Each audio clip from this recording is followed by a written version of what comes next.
একসময় পৃথিবীতে এমন দুই জাতি ছিল যাদের নাম শুনলেই মানুষের গা শিউরে উঠত। ইয়াজুজ মাজুজ। এরা এতটাই ভয়ঙ্কর আর শক্তিশালী ছিল যে যেখান দিয়ে হেঁটে যেত মাটি কেঁপে উঠত।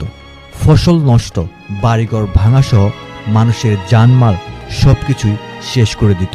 দয়ামায়া কিছুই ছিল না তাদের মধ্যে, শুধুই ধ্বংস আর অশান্তি।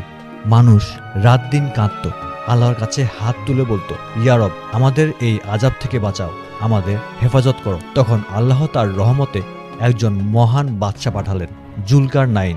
আল্লাহ তাকে দিয়েছিলেন অসীম জ্ঞান, অপরিসীম শক্তি আর নরম হৃদয়। জুলকারনাইন পুরো দুনিয়ায় ঘুরে বেড়াতেন, মানুষের উপকার করতেন।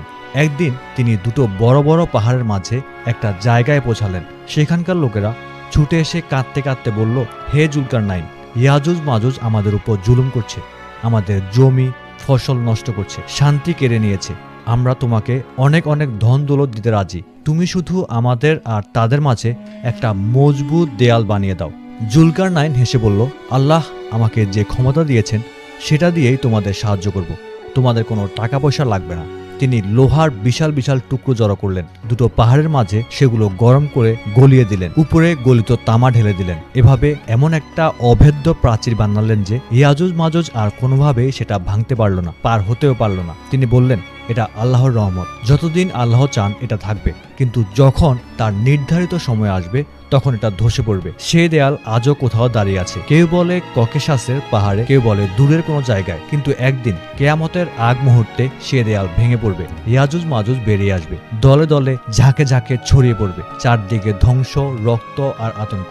মানুষ পালাতে পালাতে হাঁপিয়ে উঠবে। সে সময় হযরত ঈসা আলাইহিসসালাম তার সাথীদের নিয়ে একটা উঁচু পাহাড়ে আশ্রয় নেবেন। তারা আল্লাহর কাছে হাত তুলে দোয়া করবেন, ইয়া আল্লাহ, আমাদের রক্ষা করো। তখন আল্লাহ একটা ছোট আর অদ্ভুত পোকা পাঠাবেন। সেই পোকা ইয়াজুজ মাজুজের গলায় আর কানে ঢুকে যাবে। এক রাতের মধ্যেই সবাই মরে যাবে। সকাল হলে দেখা যাবে মাঠে প্রান্তরে ভর্তি লাশ, দুর্গন্ধে বাতাসও নোংরা হয়ে যাবে। তারপর আল্লাহ পাখির ঝাঁক পাঠাবেন, তারা সব লাশ তুলে নিবে। এরপর খুব জোরে বৃষ্টি হবে, সবকিছু ধুয়ে মুছে পরিষ্কার করে দেবে।